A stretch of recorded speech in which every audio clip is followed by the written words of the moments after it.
Shahi Paneer consists of thick gravy of cream, tomatoes and Indian spices. For the preparation of tomato puree, in a pan add 1 tablespoon butter, 1 bay leaf, 1 cinnamon stick, 1 black cardamom, 2 to 3 cloves, 2 green cardamom, add 1 sliced onion, 4 to 5 garlic cloves, 1 inch ginger, 7 to 8 cashews, 7 to 8 almonds, 5 to 6 walnuts. Mix everything well. To this add 1 teaspoon salt, 2 chopped tomatoes,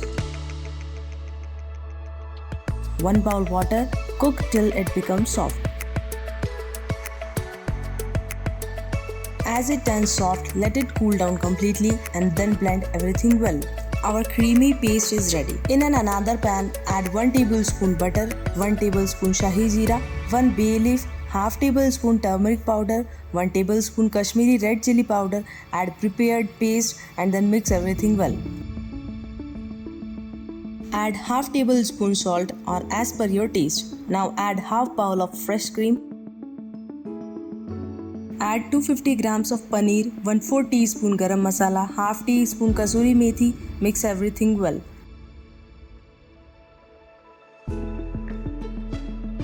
Our rich and creamy Shahi Paneer is ready. Enjoy this with tandoori roti, naan or lachha paratha.